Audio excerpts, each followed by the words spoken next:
আজকে যে ঢাকা কলেজ এবং সিটি কলেজের মধ্যে যে সাময়িক উত্তেজনা ছিল, ধাওয়া পাল্টা দেওয়া হয়েছে, এরপরে পুলিশ এসে মাঝখানে নিবৃত্ত করার চেষ্টা করছে। এখন যেটা ওইটারই অংশ হিসেবে যেন এইভাবে কতদিন চলে, এটার একটা পার্মানেন্ট একটা সলিউশন দরকার।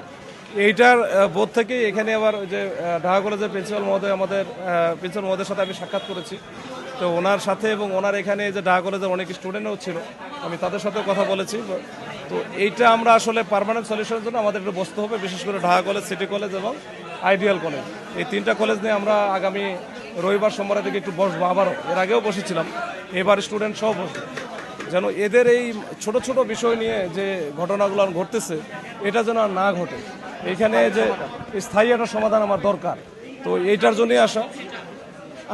চেষ্টা করতে তো সমস্যা নাই, আমরা চেষ্টা করতে পারি। তারপরে এখন বাদবাকি ডিপেন্ড করবে যারা এইটার এই ঘটনাগুলোর যারা কলাকুশলী আছে, বিশেষ করে স্টুডেন্ট যারা আছে, তাদের উপর ডিপেন্ড করবে।